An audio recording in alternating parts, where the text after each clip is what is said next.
تو حرص کرنا، ہوس کرنا، مال کے پیچھے بھاگنا. لوگ تعلیم حاصل کرتے ہیں تو مال کمانے کے لیے، ہنر سیکھتے ہیں تو مال کمانے کے لیے، کسی استاد کے پاس جاتے ہیں تو مال کمانے کا طریقہ سیکھنے کے لیے، کسی سے یارانہ لگاتے ہیں تو کہتے ہیں ذرا دیکھو تو صحیح یہ آگے کیسے گیا ہے. جب مطمع نظر ہی مال ہو، جب توجہ ہی ساری مال کی طرف ہو، جب دولت ہی ہر چیز کا لوگ ماں حاصل سمجھ لیں اور مقصود اور مدعائی دولت کو بنا لیں، تو پھر انسانوں میں کمزوریاں پیدا ہوتی ہیں، روحانی قوتیں ختم ہوتی ہیں، پھر انسانوں کے اندر شوق، ذوق اور وہ ساری چیزیں کمزور پڑتی ہیں. میرے نبی کریم، پھر پڑھیے، خوش ہو کے پڑھیے، نبی کریم صلی اللہ تعالی علیہ وآلہ وسلم نے نا ہمیں یہ سکھایا ہے، بتلایا ہے کہ قناعت کرو، تھوڑے پر راضی رہنا سیکھو. اور حضور علیہ الصلوۃ والسلام نے ارشاد فرمایا، مسند امام احمد بن حنبل میں حدیث موجود ہے، فرمایا اللہ تعالیٰ سے ایسی خواہشات سے پناہ مانگا کرو جو خواہشات تمہیں عیب میں ڈال دیں، اور فرمایا ایسی خواہش سے بھی اللہ کی پناہ مانگو جو خواہش پوری کرو تو وہ خواہش ایک اور خواہش میں ڈال دے. اللہ کی پناہ مانگو اس خواہش سے کہ جو پوری کی جائے تو پھر ایک اور خواہش میں تمہیں ڈال دے. اس سے اللہ تعالیٰ کی پناہ مانگو، پناہ مانگو، اللہ تبارک و تعالیٰ کی پناہ مانگو. بزرگوں نے لکھا ہے، حضرت محدث ابن جوزی علیہ رحمہ نے، کہ ایک شخص تھا، اس کے گھر میں ایک ناگن رہتی تھی. ناگن، وہ ناگن سونے کا انڈا دیتی تھی. بزرگ جب حکایات بیان کرتے تو سمجھانے کے لیے بیان کرتے. سونے کا انڈا دیتی تھی. اس ناگن نے اس طرح کیا کہ ایک دن اس کے گھوڑے کو ڈس لیا، گھوڑا مر گیا. گھر والوں نے شکایت کری کہ اس کو مار دینا چاہیے، گھوڑا آج اس کے ڈسنے سے مر گیا، یہ ناگن ہے، سونے کا انڈا تو دے گی لیکن ڈسے گی بھی ضرور، یہ ناگن ہے، انڈا سونے کا دے گی پر ڈسنا اس کی فطرت ہے، یہ ڈسے گی بھی. اس نے کہا بھی کوئی بات نہیں، سونے کے انڈے سے کئی گھوڑے آ جاتے ہیں، مر گیا تو کیا ہوا. کچھ دنوں کے بعد اس ناگن نے کتے کو ڈسا، کتا بھی مر گیا. گھر والوں نے شور مچایا کہ یہ ناگن ہے تو اسے دودھ پلاتا ہے، یہ سونے کا انڈا تو دے گی پر ڈسے گی بھی، اس لیے کہ ڈسنا اس کی فطرت ہے، اس کی طبیعت ہے. اس نے کہا کوئی بات نہیں، سونے کے انڈے سے کئی کتے خریدے جا سکتے ہیں. کچھ دنوں کے بعد اس نے پڑوسیوں کے کچھ جانوروں کو بھی ڈسا. لیکن جب انسان کی آنکھوں کے سامنے سونے کے انڈے کی اینک لگی ہوتی ہے نا، پھر کتنے لوگ ڈسے جا رہے ہیں اس کی پرواہ نہیں ہوتی. جب سونے کے انڈوں کی اینک لگ جاتی ہے پھر کتنے غریبوں کی کٹیا جلتی ہے پر اس کی پرواہ نہیں ہوتی. جب سونے کے انڈوں کی اینک لگ جاتی ہے پھر کتنے رشتے ٹوٹتے ہیں، لوگ پرواہ نہیں کرتے. سونے کے انڈے کی اینک لگی ہوئی تھی. پھر ایک وقت ایسا بھی آیا کہ اس شخص کا ایک ہی جوان بیٹا تھا، ایک ہی بیٹا، جس کی طرف دیکھ دیکھ کے ماں باپ جیتے تھے، جو ان کی آرزوؤں کی امیدوں کا مسکن تھا، جو ان کی آنکھوں کی ٹھنڈک تھا، روشنی تھا. اس ناگن نے پھر اس بچے کو ڈسا، اور جب اس بچے کا جنازہ اٹھا تو پھر اس نے ہاتھ میں ڈنڈا پکڑا، اور ڈنڈا پکڑ کے جب وہ مارنے لگا نا ناگن کو، تو اس کی بیوی کہنے لگی اسے نہ مار، اپنے اندر کے لالچ کو ڈنڈا مار، اپنے اندر کی اس ہرس کو، اس ہوس کو، اس طمع کو، جس نے آج میرے بیٹے کی جان لے لی، جس نے ایک ماں کی گود اجاڑ ڈالی، جس نے اس گھر کی ساری خوشیوں کو تباہ کر دیا. اس لالچ پہ ڈنڈے برسا جس نے تباہ کر کے رکھ دیا ہر چیز کو، جس نے کچھ بھی آج باقی نہیں چھوڑا. بے قدراں کچھ قدر نہ جاتی، کیتی خوب تسلی ہو، اے دنیا دار پجاری زر دے، کتیاں دے گل ٹلی ہو. میرے نبی کریم علیہ السلام نے فرمایا دنیا کا مال مردار ہے اور طلب کرنے والے کتے. مردار مال کو طلب کر رہے، بیٹے کا جنازہ اٹھ گیا، اب کیا فائدہ ہوا. آج روحوں کے جنازے اٹھ رہے ہیں، آج دلوں کے جنازے اٹھ رہے ہیں. آج تن کے اجلے لوگوں کے من کے اندر کچھ بھی موجود نہیں، مردہ روحیں، مردہ دل، مردہ خیالات. ہر چیز مائنس کر کے جو چیز پیچھے بچی ہے وہ صرف دولت ہے. ہر چیز مائنس کر کے ہمارے پاس جو پیچھے بچی ہیں وہ جائیدادیں ہیں. ہر چیز مائنس کر کے جو ہم نے بچایا ہے وہ دنیا کا مال ہے. باقی ہر چیز تباہ ہو گئی. بھائی کے ساتھ جھگڑا چل گیا ہے چونکہ ایک 4 مرلے کے پلاٹ کا معاملہ تھا. والد کے ساتھ تنازع چل گیا ہے چونکہ اس نے ہمیں حصہ کم دیا تھا. اماں کے ساتھ جھگڑا ہے کیونکہ وہ بڑے بھائی کی جائیداد زیادہ دینے کے حق میں ہے. ہمارا اپنے دوستوں یاروں کے ساتھ جو رشتہ ہے وہ لالچ کا ہے. ہم نے ہر جگہ ہرس کا بازار گرم کیا ہے. طمع، لالچ، یہ ساری چیزیں اس تیزی کے ساتھ لوگوں نے اوڑھی ہیں کہ ہر طرف دولت کا بازار گرم ہے. یہ جو سڑک پہ جا رہے ہیں کچھ پیسے لینے جا رہے ہیں، کچھ لے کر کے واپس آ رہے ہیں، کچھ مزدوری کرنے جا رہے ہیں، کچھ مزدوری ڈھونڈنے جا رہے ہیں. دولت ہی دولت کا ہر طرف انبار لگ گیا ہے. یوں محسوس ہوتا ہے کہ جیسے اب جو کسی سے سلام لیتا ہے تو وہ بھی پہلے سوچتا ہے کہ مجھے میسر کیا آئے گا. حضرت موسیٰ کلیم اللہ علی نبینا علیہ الصلاۃ والسلام، حضرت موسیٰ کلیم اللہ علیہ الصلاۃ والسلام کے زمانے میں ایک شخص تھا جو مستجاب الدعوات تھا. قوم جبارین کے پاس رہنے والا وہ شخص بلعم بن باورا اس کا نام تھا. مستجاب الدعوات تھا. اللہ نے اسے یہ درجہ عطا کیا تھا کہ جو دعا کرتا تھا رب اس کی قبول فرما لیتا تھا. اس کی دعائیں مقبول ہوتی تھی. اتنا اللہ کریم نے اسے نوازا تھا. جب حضرت موسیٰ علیہ السلام بنی اسرائیل کو لے کر اس قوم کی طرف گئے نا جہاد کرنے کے لیے، تو بلعم بن باورا پہاڑ پر عبادت کرتا تھا. بہت سارے لوگ اس کی عقیدت مند تھے، بہت سارے لوگ اس سے محبت کرتے تھے، بہت ساری جگہوں پہ وہ چاہا جاتا تھا. جب اس کی طرف حضرت موسیٰ اس قوم کی طرف حملہ کرنے کے لیے جا رہے تھے تو لوگوں نے اس سے کہا کہ تو اس طرح کر کے دعا کر کہ حضرت موسیٰ کی قوم رستے میں ہی تباہ ہو جائے معاذ اللہ، کیونکہ تیری دعائیں قبول ہوتی ہیں. تو یہ دعا کر کہ رستے میں ہی وہ سب لوگ ختم ہو جائیں. اس نے کہا کیا بیوقوفی کرتے ہو، اللہ کے نبی کے بارے میں دعا کر دوں، پیغمبر خدا کے بارے میں، حضرت موسیٰ کلیم کے بارے میں کیا بیوقوفی کرتے ہو. لوگوں نے مجبور کیا، اسے مجبور کیا، لیکن اس نے کہا نہیں میں نہیں یہ کام کرتا. لوگوں نے دلائل دیے. بالآخر کچھ لوگوں نے کہا کہ آپ استخارہ کر لیں، اگر تو آپ کی سمجھ میں یہ بات آئی تو آپ آگے لے جائیے گا، نہ آئی تو نہ لے جائیے گا. بلعم بن باورا نے استخارہ بھی کیا. استخارے میں بھی اسے حکم ہوا کہ تم نے بد دعا نہیں کرنی، تم نے حضرت موسیٰ کی قوم کے بارے میں دعائے ضرر نہیں کرنی. اب جب اس نے صاف ستھرا انکار کیا نا کہ بھئی میں دعا نہیں کروں گا اللہ کے پیغمبر کے بارے میں، نہ ان کی قوم کے بارے میں، تو لوگوں نے وہی حربہ استعمال کیا جو لوگ استعمال کرتے ہیں. ڈھیروں تحفے لے کے آ گئے، دولت لے کے آ گئے. اللہ تبارک و تعالیٰ جب دین کے نام پہ لوگوں کو عزت دیتا ہے تو پھر لوگ اس کو استعمال کر کے دنیا اکٹھی کرنی شروع کر دیں. پھر لوگ اپنا بڑا نقصان کرتے ہیں، پھر اپنی روحانیت کا، اپنی تاثیر کا لوگ بڑا نقصان کرتے ہیں. پھر لفظوں کے ہیر پھیر سے دولت کمانا چاہتے ہیں. لیکن یاد رکھیں لفظ تاثیر سے بنتے ہیں، تلفظ سے نہیں. لفظ تاثیر سے بنتے ہیں، تلفظ سے نہیں. اہل دل آج بھی ہیں اہل زباں سے آگے، اہل دل آج بھی ہیں اہل زباں سے آگے. پھر لوگ سودے کرنے لگتے ہیں اپنے الفاظ کے، حروف کے. بہت سارے جب تحائف ملے، قائل کیے تو آمادہ ہو گیا. دولت جو سامنے آئی لالچ کر گیا. اس کو قرآن حکیم نے بیان کیا ہے. اس واقعے کی طرف قرآن پاک نے اشارہ فرمایا. بلعم بن باورا نے ہاتھ اٹھائے اور دعا کے لیے جب نکلا تو جس گھوڑے پہ سوار تھا، جس گدھے پہ سوار تھا، جب یہ جا رہا تھا نا پہاڑ پہ چڑھ کے میں بد دعا کروں گا حضرت موسیٰ کی قوم کے لیے، جب جا رہا تھا تو گھوڑا واپس بار بار منہ پھیرتا تھا. واپس اس کو کہتا تھا نہ جا، واپس آ جا. یہ اس کو مارتا تھا، پہاڑ کی جان میں لے جاتا تھا. اللہ اکبر. یہ بار بار مارنے لگا تو گھوڑے نے، اس کی سواری کے جانور نے دعا شروع کر دی. گھوڑا تھا یا گدھا تھا، اس نے دعا کی یا اللہ مجھے زبان دے، میں اس لالچی کو کچھ سمجھا دوں، مجھے زبان عطا کر، میں ہی اسے کچھ سمجھا دوں. اللہ نے زبان دی تو گدھا کہنے لگا آگے نہ جا، تو مجھے آگے بھیجتا اور اللہ کے فرشتے مجھے واپس بھیجتے ہیں. لیکن لالچ تھا نا طائف کا، دولت کا. جب چڑھا پہاڑ پہ اور حضرت موسیٰ کے لیے ہاتھ اٹھا کے قوم کے لیے بد دعا کرنے لگا تو لفظ حضرت موسیٰ کی قوم کے لیے ادا کرتا تھا، نکلتے اپنے لیے تھے اور ان لوگوں کے لیے تھے جنہوں نے دعا کے لیے کہا تھا. وہ لفظ پلٹ کے اسی پر آئے.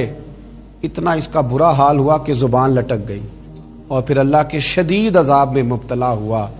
یہ لالچ عذاب کو آواز دیتا ہے. عذاب کو آواز دیتا ہے، اور انسان کی قناعت انسان کو عزت والا کر دیتی ہے۔ میرے محبوب کریم علیہ الصلوۃ والسلام نے فرمایا اللہ پہ بھروسہ رکھ کے سویرے نکل جانا رزق کی تلاش میں۔ کس پہ بھروسہ رکھنا ہے؟ نکلنا تمہارے ذمے ہے، یہ نہ کہنا کہ گھر بیٹھوں گا تو یہیں آئے گا، نکلنا تمہاری ذمہ داری ہے، جتنی ذمہ داری ہے وہ پوری کرنا۔ اللہ پہ بھروسہ کر کے نکل جانا تمہاری ذمہ داری ہے، رب کا ذمہ ہے تمہیں رزق دینا، وہ ضرور تمہیں رزق پہنچائے گا۔ یا رسول اللہ صلی اللہ علیہ وسلم کس طرح پہنچے گا؟ تو ذرا حضور کے لفظوں کا حسن بھی دیکھیے۔ نبی پاک صلی اللہ علیہ وسلم نے فرمایا جس طرح موت تمہیں ڈھونڈ لیتی ہے نا کہ تم کہاں موجود ہو، جب وقت آتا ہے تو انسان پاکستان میں ہو تب بھی آ جاتا ہے، جدہ میں ہو تب بھی آ جاتا ہے، مکہ میں ہو یا مدینہ طیبہ میں، وقت پھر بھی آ جاتا ہے۔ فرمایا جس طرح موت تم جہاں بھی ہو تم تک پہنچ جاتی ہے نا، اس طرح تمہارا رزق بھی تم جہاں موجود ہوتے ہو اللہ وہاں پہنچا دیتا ہے، پہنچا دیتا ہے۔ تو یا رسول اللہ صلی اللہ علیہ وسلم کس انداز میں؟ تو فرمایا نکل جانا تمہاری ذمہ داری ہے۔ فرمایا سویرے پرندے بھی نکل جاتے ہیں اور شام کو جب لوٹتے ہیں تو اللہ انہیں پیٹ بھر کے روزی عطا فرماتا ہے، حالانکہ ان کو نہیں پتا ہوتا ہمارا کارخانہ کہاں ہے، ہم نے کہاں جا کے مزدوری کرنی ہے، ان کو نہیں پتا ہوتا کہ ہمارا دفتر کہاں ہے، ہم نے کس آفس میں بیٹھنا ہے، ان کو نہیں پتا ہوتا کہ ہم نے کہاں جا کے مال خریدنا ہے اور کہاں سے ہم نے پھر اس کو دوبارہ بیچنا ہے، انہیں خبر نہیں ہوتی۔ اللہ پہ بھروسہ کر کے نکل جاتے ہیں۔ نکلنا تو تیرے ذمہ ہے کہ نہیں؟ فرمایا وہ تو ڈیوٹی کر، شام کو اللہ جو رب پرندوں کو روزی دیتا ہے وہ تجھے بھی عطا فرمائے گا۔ ایک بات اپنے ذہن میں یاد رکھ لیں، رٹ لیں کہ جو میرے لیے بہتر تھا میرے رب نے مجھے دے دیا ہے، تو بات ختم ہو گئی۔ بس وصل اچھا ہے نہ فراق اچھا ہے، یار جس حال میں رکھے وہی حال اچھا ہے۔ بس جو میرے حق میں بہتر تھا میرے رب نے مجھے، مسئلہ یہ ہے کہ تو اس پہ راضی ہونے کو تیار نہیں۔ حضرت علی کرم اللہ تعالی وجہ الکریم نے میرے نبی پاک کی ایک حدیث بیان کی ہے، اور جناب علی جب یہ حدیث بیان کیا کرتے تھے تو حضرت مجاہد فرماتے ہیں یوں لگتا تھا کہ جیسے حضرت علی ہمیں ہر پریشانی سے نکال رہے۔ مولا علی شیر خدا رضی اللہ تعالیٰ عنہ فرماتے ہیں کہ مجھے میرے نبی پاک صلی اللہ علیہ وسلم نے ایک طریقہ دیا تھا ٹینشن فری ہونے کا۔ آپ فرماتے ہیں مجھے تو بڑا راس آیا ہے، تم بھی اگر کر لو گے تو تمہیں بھی فائدہ دے گا۔ کہا وہ کیا؟ تو حضرت علی کہنے لگے محبوب علیہ السلام نے فرمایا تھا لوگو تم اللہ کے دیے ہوئے تھوڑے رزق پہ راضی ہو جاؤ، وہ تمہاری تھوڑی عبادت سے تم سے راضی ہو جایا کرے گا۔ بس تم 2 نفل بھی پڑھو گے تو اللہ راضی ہو جائے گا، تم 1 رکوع بھی سویرے اٹھ کے پڑھو گے تو وہ راضی ہو جائے گا، وہ تمہارے 313 درود شریف سے راضی ہو جائے گا، تم اس کے دیے ہوئے تھوڑے رزق سے راضی ہو جاؤ۔ ٹینشن اس لیے ہوتی ہے کہ ہم راضی نہیں جو اس نے ہمیں دیا ہے۔ وہ حل میں مزید کی جو دوڑ ہے نا، حل میں مزید کی، بے قدرہ کچھ قدر نہ جاتی، کیتی خوب تسلی ہو، دنیا دار پجاری زر دے، کتیاں دے گل ٹلی ہو، بک بک روشن اکھیاں تکیو ویکھ حویلی کلی ہو، تے کوچ نصیر اساں جد کیتی پہ جانی تھر تھلی ہو۔ تو یاد رکھیں یہ جو ہے نا مصیبت کے مال آ کیوں نہیں رہا، وہ سامنے والا پلاٹ میرے گھر کے سامنے ہے گھر کے سامنے، پر رجسٹری میرے نام کیوں نہیں؟ یہ مصیبت سانس نہیں لینے دیتی۔ موٹر سائیکل کھڑی کرتا ہے نا جب آ کے دکان سے روٹی کھانے آتا ہے، دفتر سے گھر آتا ہے، کاروبار سے آتا ہے، تو جہاں موٹر سائیکل کھڑی کرتا ہے وہ ٹینشن بڑی ہے کہ کبھی میری ہو جائے نا یہ والی جگہ بھی، تو میں یہاں بھی بورڈ لگاؤں اپنے نام۔ اس نے مالی پریشانی پیدا کی۔ تو جس حال میں ہے، کیونکہ تو نے اپنا یہ حال خود نہیں بنایا، جس نے بنایا ہے وہ بڑا بہتر جانتا تھا کہ تو اسی حال میں اسے اچھا لگتا ہے۔ تو اسے اسی حال میں، ایک بزرگ تھے تو ان کی طبیعت بڑی علیل ہو گئی، بیمار ہو گئے، تو اللہ نے آزمائش دی تو کیڑے پڑ گئے وجود میں۔ ایک کیڑا یہاں سے کھا رہا تھا، اللہ والے بڑے راضی رہتے ہیں اس کی رضا پہ، تو کیڑا یہاں کھا رہا تھا تو نیچے گر گیا، تو بابا جی نے اٹھا کے پھر وہاں رکھ لیا، کہنے لگے جب اس نے تیری ڈیوٹی مجھے کھانے کی لگائی ہے تو میں اس بات پہ راضی ہوں، تو نیچے کیوں گرتا ہے؟ بس ٹھیک ہے کھا، جب اس نے تجھے ڈیوٹی جو تیری لگائی ہے۔ سالبہ بن عبد الرحمن ایک صحابی تھے، سالبہ غالباً، نبی پاک صلی اللہ علیہ وسلم کی خدمت میں آئے, کہنے لگے یا رسول اللہ صلی اللہ علیہ وسلم غربت بڑی ہے, میرے لیے دعا کریں اللہ زیادہ مال دے. تو محبوب صلی اللہ علیہ وسلم نے فرمایا تو جس حال میں اچھا ہے وہ تیرے لیے بہتر ہے, جس میں تو ہے وہی حال تیرے لیے. فرمایا تو جس حال میں ہے نا وہ حال تیرے لیے بہتر ہے, اسی میں رہ. کہ نہیں حضور دعا کریں. فرمایا سال بعد تو باز آ جا. حضور دعا کریں. فرمایا تو باز آ جا. 2-3 دفعہ کہا, ضد کی.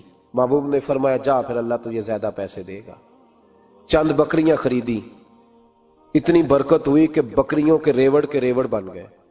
پھر کچھ بکریاں بیچ کے گائے خرید لی, ان کے بھی ریوڑ ہو گئے. پھر کچھ اونٹنیاں لے لی, ریوڑ ہی ریوڑ. پہلے 5 وقت مسجد میں آتے تھے, اب فجر اور عشاء رہ گئی. پھر مال زیادہ ہوا تو مدینے شہر میں کوئی جگہ ہی نہیں, مدینے سے باہر حویلی خریدی, پھر جمعہ ہی رہ گیا. جمعے کے جمعے آتے. زکوٰۃ کا حکم آیا. میرے نبی کریم علیہ السلام نے حضرت ابو ہریرہ کو بھیجا, فرمایا جا اسے کہہ تیری زکوٰۃ بنتی ہے 2.5%.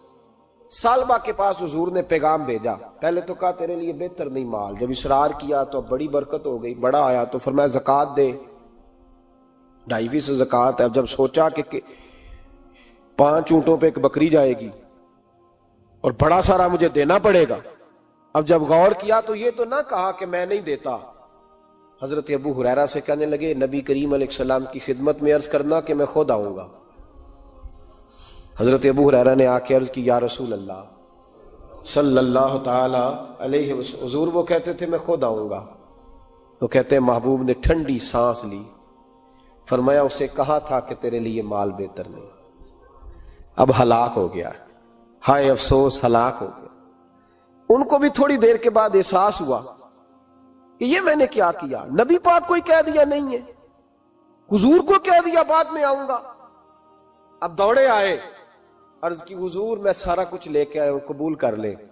محبوب نے فرمایا گویا بلال حبشی کی خشک کھجور بھی قبول ہے, اور صہیب رومی ایک اٹی بان کی لائے تو وہ بھی قبول ہے, اور عمار بن یاسر اور مصعب بن عمیر اگر 2 دینار دے جائیں اور کوئی پرانا جوڑا کسی سپاہی کے لیے چھوڑ جائے تو وہ بھی قبول ہے.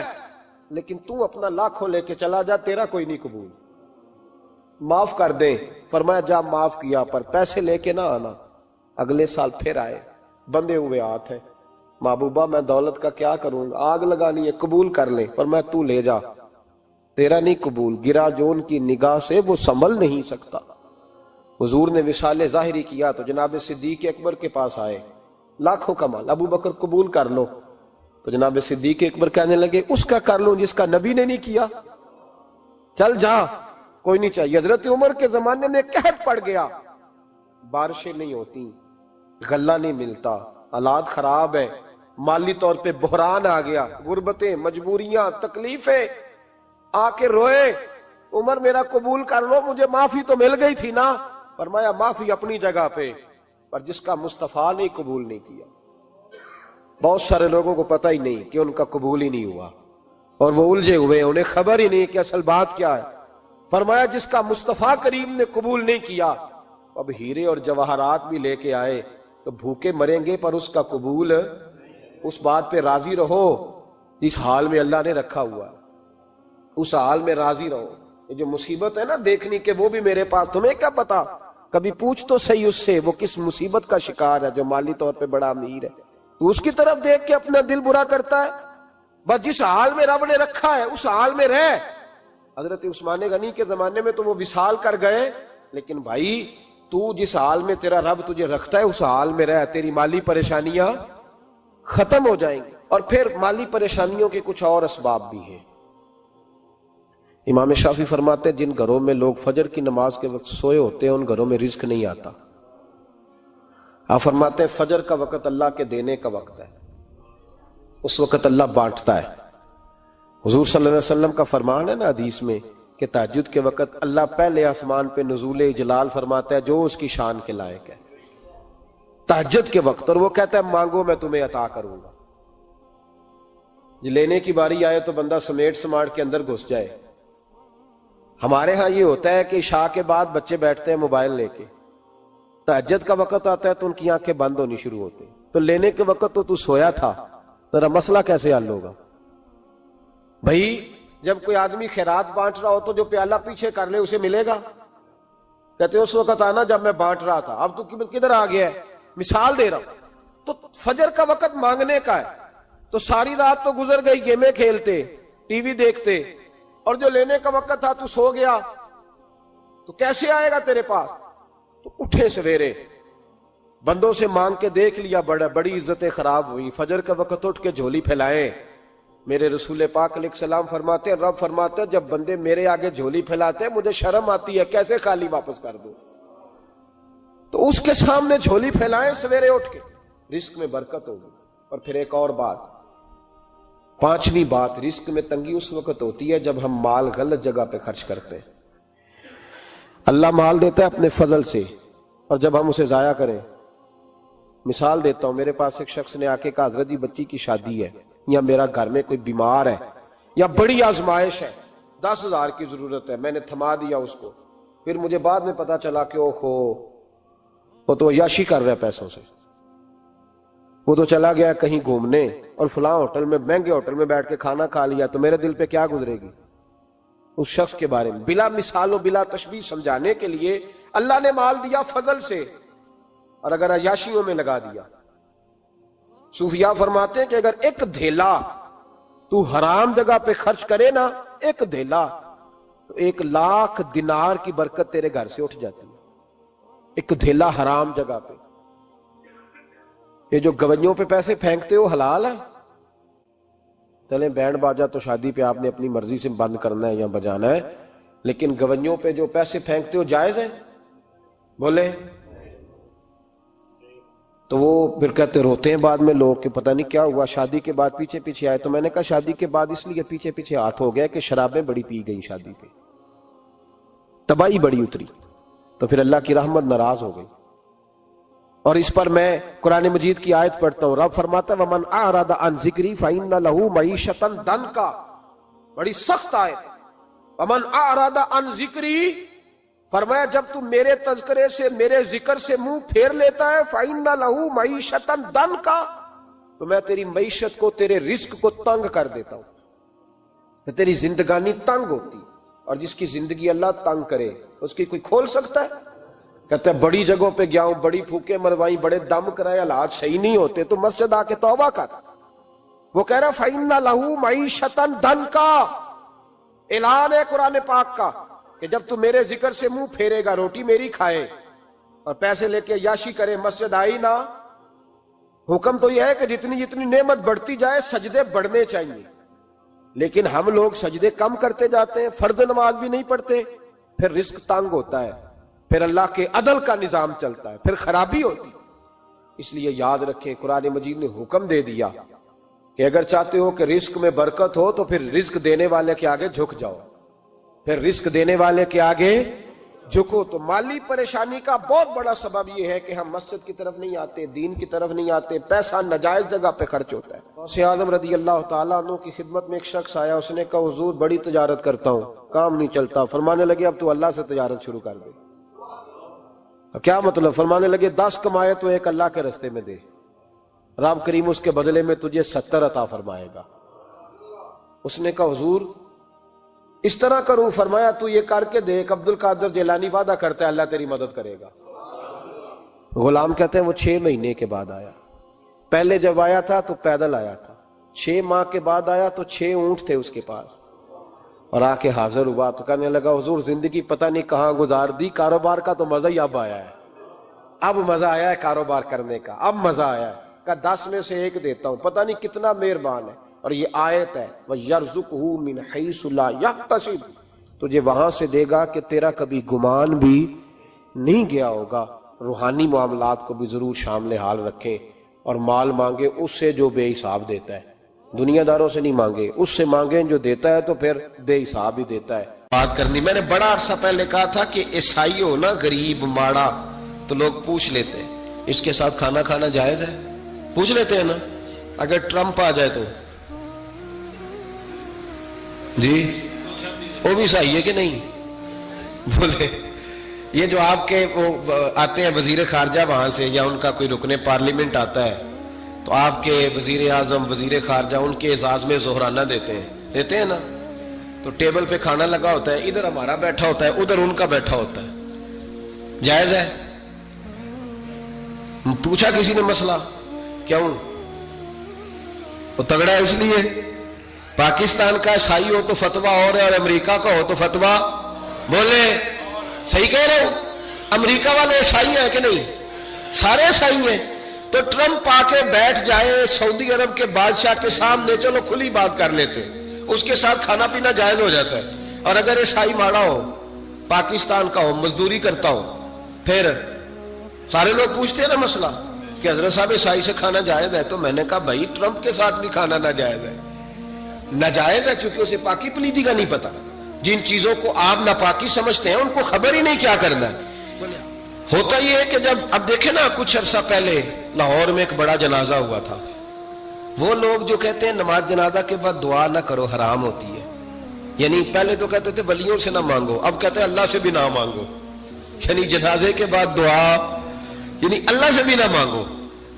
تو پہلے عام آدمی کے لیے فتویٰ اور تھا, لیکن اگر سابقہ وزیر اعظم کی بیوی کا جنازہ ہو تو پھر فتویٰ پھر کیسے جائز ہو گئی؟ اب دعا جائز ہے؟ یہ ظلم ہے, یہ امت کے ساتھ یہ زیادتی ہے. ابو داؤد کی حدیث ہے, رسول پاک علیہ السلام نے فرمایا جب تم جنازہ پڑھ لو تو فخلصوا لہ الدعاء, پھر مرنے والے کے لیے مخلص ہو کے دعا مانگو. مانگنی چاہیے نا. لوگ افتراق پیدا کرتے ہیں, فرق نہ, یہ درست نہیں ہے. امت کے اندر یہ آپ نے بات یاد رکھنی ہے, ہمیشہ سے اولیاء کے آراس کا سلسلہ ہے, عرس منائے جاتے ہیں, ان پر ختمات شریف ہوتے ہیں. اب ختم شریف کے حوالے سے سن لیں, رسول کریم علیہ السلام نے ہمیں ایک دعا بتائی ہے کھانا کھانا. کہتے ہیں آگے کھانا رکھ کے قرآن شریف نہیں پڑھنا چاہیے. کھانا کا آگے رکھ کے آپ بسم اللہ شریف پڑھتے ہیں؟ پڑھے ذرا, پڑھتے ہیں نا ماشاءاللہ. یہ قرآن پاک ہے کہ نہیں؟ تو روٹی جائز ہوئی کہ ناجائز ہو گئی؟ برکت والی ہو گئی. بلکہ حضور نے فرمایا جو بسم اللہ نہ پڑھے اس کے ساتھ تو شیطان شریک ہو جاتا ہے. تو ہم تو بھائی ہر روٹی ختم پڑھ کے کھاتے ہیں, ایک آئے تو ہم ہر کھانے سے پہلے پڑھتے ہیں. تو آپ اس بات سے منع کر رہے ہیں, کہتے چلے جی آپ پڑھ لیں, آیتیں پڑھ لیں, پھر دعا نہ مانگے. لو سن لو, سامنے کھانا رکھ کے دعا, کس بات میں الجھ گئے یار؟ امت کو بڑی بات بتاؤ, دنیا بڑی آگے چلی گئی, انہیں آگے لے کے جاؤ. تم کیا کر رہے ہو؟ کہنے لگا جی دعا نہ مانگے. توجہ کرنا میری بات پہ, کھانا آگے رکھ کے نہ مانگے. تو میں نے کہا تو سائڈ پہ رکھ کے مانگ لیا کر, کھانا دور رکھ لیا, دعا یہاں مانگ لی. ہمیں کوئی اعتراض, لیکن مانگا کر, دعا مانگا کر. اب حدیث مسلم سن لیں, صحیح مسلم کی حدیث ہے. رسول کریم علیہ السلام کے صحابہ تبوک سے واپس آ رہے تھے, اور وہ سینکڑوں میں نہیں ہزاروں میں تھے. کھانا ختم ہو گیا, پانی بھی ختم ہو گیا. صحابہ کرام نے مشورہ کیا آپ اس طرح کرتے ہیں, ایک ایک اونٹ ذبح کرتے ہیں, ذبح کر کے اونٹ پکانا شروع کرتے ہیں. ختم شریف کی بات عرض کر رہا ہوں کیونکہ اب ختم ہو گیا. سارے جمع ہو کے حضرت عمر کے پاس گئے, کہنے لگے حضور اس طرح کریں, ہم ایک ایک اونٹ اب ذبح کریں گے اور اسے کھائیں گے. حضرت عمر فرمانے لگے اونٹ ذبح کر لو گے تو سواری کس پہ کرو گے؟ کہ حضور پھر کیا کریں؟ فرمایا جتنا جتنا کھانا تمہارے پاس ہے نا میرے پاس لاؤ. کسی کے پاس اتنی سی کھجوریں تھیں, کسی کے پاس آدھا کلو سرکہ تھا, کسی کے پاس چند بچے ہوئے ٹکڑے تھے. سارا کچھ حضرت عمر کے پاس لائے. جناب عمر نے اپنی چادر میں, اپنے صافے میں سارا کچھ باندھا, سیدھے دروازہ رسول پہ پہنچ گئے. نبی کریم علیہ السلام کے آگے کھانا رکھ کے, آگے لنگر رکھ کے حضرت عمر کہنے لگے یا رسول اللہ ذرا برکت کی دعا کر دیں. ہزاروں میں لشکر ہے. یہ نظریہ ہے جناب عمر فاروق کا, یہ طریقہ ہے حضرت عمر کا. نہ اس طرح کرو, امت کو نہ لڑاؤ. میرے رسول کریم علیہ السلام کے غلام نے, حضرت عمر نے کھانا آگے رکھا تو حضور مسکرائے. حضور کہنے لگے عمر تو طے تک ہی پہنچ گیا ہے. حضور مسکرائے اور مسکرا کے محبوب نے ہاتھ اٹھائے, دعا فرمائی. حضرت عمر کہتے ہیں جب میں اٹھا کے لے گیا تو وزن اس کا اتنا ہی تھا, جب میں لایا تھا جتنا وزن تھا وزن بعد میں بھی اتنا ہی تھا. فرماتے میں نے وہ کھول دیا, اتنا سا کھانا تھا. میں نے کہا لو بھی کھاتے جاؤ. کہنے لگے ہزاروں کے لشکر نے کھا لیا, کھانا پھر بھی بچ گیا. فرمانے لگے واپس مدینے آنے تک ہم کھاتے رہے پر وہ کھانا ختم نہیں ہوا. یہ ہے کھانا آگے رکھ کے دعا کرنے کی برکت. یہ ہے کھانا آگے رکھ کے, یہ دعا کرنے کی برکت ہے، کھانا آ کے رکھ کے۔ درویشوں کا لنگر کبھی ختم نہیں ہوتا، درویشوں کا لنگر کن کا میں کن فصلہ ٹے کن ہووے بخت سولا دنیا آوے کھا کھا جاوے راضی ہووے بلا۔ درویشوں کا کبھی لنگر ختم تو جاری رہتا ہے، ان کے آستانوں پہ ہمیشہ لنگر ختم۔ شریف پڑھنا، اصالے ثواب کرنا، یہ ہمارا طریقہ ہے۔ اب کہتے ہیں جی فیض کیا ہوتا ہے؟ ادھر دیکھو میری طرف۔ حضرت سلیمان بن بشار رحمت اللہ علیہ فرماتے ہیں مجھے ایک عورت کہنے لگی میرے ساتھ منہ کالا کرو۔ فرماتے ہیں میں بھاگ گیا، میں نے کہا میں نے اپنی نظر ہمیشہ پاک رکھی ہے، میں اپنی جوانی آلودہ نہیں کر سکتا۔ کہتے ہیں میں دوڑا گیا، جا کے میں لیٹا۔ یہ مخالفین نے بھی اپنی کتابوں میں بات لکھی ہے۔ جا کے میں لیٹا، تھک گیا تھا دوڑ دوڑ کے۔ جب میں لیٹا تو مجھے خواب میں حضرت یوسف علیہ السلام سے ملاقات ہوئی۔ کہنے لگے اٹھ میرے سینے سے لگ، تو نے حضور کا امتی ہو کے وہ کام کیا ہے جو میں نے نبی ہو کے کیا تھا۔ آپ جس سے جو تعلق رکھتے ہیں نا وہ تعلق بن جاتا ہے، وہ تعلق بن جاتا ہے۔ یاد رکھیں مزار والے اولیاء اللہ سے، آپ حضرت یوسف مزار میں تھے نا اس وقت۔ چلے آپ کو حدیث سنا لیتے ہیں، چونکہ میرے مرشدان عالی مرتبت کے آراز چل رہے ہیں تو میری طبیعت بڑی اشاش بشاش ہے۔ میں تھوڑا سویا ہوں، رات پورا نہیں سو سکا، پر پھر بھی نہ طبیعت پہ کوئی تھکن ہے نہ آنکھوں میں کوئی تھکن ہے۔ طبرانی میں حدیث ہے، اور حدیث کے راوی مولا علی شیر خدا ہے۔ حضرت مولا علی شیر خدا کہتے ہیں ہم حضور کی بارگاہ میں بیٹھے تھے کہ بدو آ گیا دیہاتی، نبی کریم علیہ السلام اس سے فرمانے لگے یار کدھر آیا ہے؟ کہنے لگا حضور زیارت کرنے۔ حضور کا دریائے کرم جوش میں آ گیا۔ جب آ گئی ہے جوش رحمت پہ ان کی نظریں، پھر جلتے بجھا دیے، پھر روتے ہنسا دیے۔ نبی کریم علیہ السلام نے فرمایا اس سے، دیکھنا حضور نے خود فرمایا، خود نبی کریم حضور فرمانے لگے چل تو آ ہی گیا ہے نا، اس طرح کر کچھ مانگ لے، اب تنگی یہ داماں پہ نہ جا، اور بھی کچھ مانگ ہے آج وہ مائل بکرم، اور بھی کچھ مانگ، اور کون دیتا ہے دینے کو منہ چاہیے، دینے والا ہے سچا ہمارا، چل مانگ لے کچھ۔ کہنے لگا حضور واقعی مانگ لوں؟ دیہاتی تھا نا، بدو تھا، یہ جو سوچ سوچ کے چلتے نا بیچارے اسی طرح رہ جاتے۔ کہا واقعی؟ حضور نے فرمایا تجھے شک ہے کوئی؟ کہا جو ہے مانگ لے۔ بندہ بدو تھا، بس لمٹ ہی تھوڑی تھی، تھوڑی لمٹ تھی۔ حضور نے فرمایا مانگ۔ کہنے لگا حضور میں نے سفر کرنا ہے، مجھے ایک اونٹ دے دے۔ حضرت علی کہتے ہیں میں نے کہا تجھ پہ افسوس، ہمارا خیال تھا تو جنت کی ٹکٹ مانگے گا، ہمارا خیال تھا تو ماں باپ کو، تو نے اونٹ ہی مانگا ہے بس۔ حضرت علی فرماتے وہ حضرت علی کا بھی خیال ہے کہ حضور سے مانگو تو تھوڑا نہ مانگو، نبی کریم سے مانگو تو کھل کھلا کے مانگو، جب حضور سے مانگو کھل کھلا کے مانگو۔ حضرت علی شیر خدا کہتے ہیں وہ اسی پہ اڑ گیا۔ حضور مسکرائے، گویا حضور نے بھی کہا یار تو نے مانگا کیا ہے؟ میرے محبوب نے ایک اور کرم فرمایا، کہا چل اونٹ تجھے دیا، کچھ اور بھی مانگ لے، چل کچھ اور، اب تنگی یہ داماں پہ نہ جا، اور بھی کچھ مانگ ہے آج وہ مائل باتا، چل مانگ۔ اور حضرت علی کہتے ہیں میں نے کہا اب سیانا بنے گا، اب یہ کہے گا حضور 7 نسلوں کی جنت، تو حضور نے فوراً عطا کر دینی ہے۔ اب یہ کہے گا یا رسول اللہ جتنے بیٹھے سب کے لیے اعلان کر دے دوزخ سے آزادی کا، جتنے میری نسل میں لوگ ہیں سب کے لیے اعلان ہو جائے گا، لیکن وہ وہیں کا وہیں رہ گیا، وہیں کا وہیں، چھوٹے چھوٹے دائرے میں مانگ لے۔ کہنے لگا حضور اور بھی کچھ مانگ لوں؟ اونٹ تو میں نے لے لیا ہے۔ فرمایا چل مانگ لے، بندہ ہی چھوٹا تھا۔ یہ جو کہتے ہیں نا دے کچھ نہیں سکتے، اصل میں اتنے ذہن ہے بیچاروں، کاسا ہی کوئی نہیں تو انہیں کیا پتا کیا کیا ملتا ہے۔ یہ تو اس سے پوچھے نا جس بجے تیار ہو کے سڑک آمی جانا ہے، بڑے لوگ دعوت دیتے ہیں، بڑے لوگ پیغام دیتے ہیں، بڑا پیار کرتے ہیں، آپ یقین کریں مزہ آ گیا بات کا۔ مجھے جو بندہ پوچھے پنڈی خیر ہے، میں کہا مینوں آپ نہیں پتا، گھر والے پوچھتے پنڈی خیر ہے، میں کہا مزہ بڑا آنا ہے جانے دا، پتہ کوئی نہیں کی کام میں۔ انہوں نے کہا پرسوں کبھی مزہ بھی تو لو نا، کبھی ذائقہ بھی تو لو نا۔ ہمارے ایک بزرگ ہیں، ان کی عمر 65-70 سال ہے، ان کی والدہ انتقال کر گئی، میرے پاس جمعہ پڑھتے ہیں تو میں ان کے گھر تعزیت کے لیے گیا تو ان کے بچے کہنے لگے کہ ہماری دادی کی عمر 100 سال سے زیادہ تھی پر ابا چوپ ہی نہیں کرتے، ہر وقت روتے ہیں، ان کو کہیں کہ حوصلہ کریں۔ تو میں نے ان سے کہا کہ بھئی آپ بچے کیا تو ٹھیک ہی رہے ہیں کہ آپ خود 65-70 سال کے ہیں اور آپ کے بچے بڑے ہیں اور شادی شدہ ہیں، تو آپ انہوں نے بڑی شاندار بات کی۔ کہنے لگے پیر صاحب اماں جدوں دی گئی ہے میں وڈیرا ہو گیا, میرے بال چٹے نے, میرے 2 پوتے نے, 3 نواب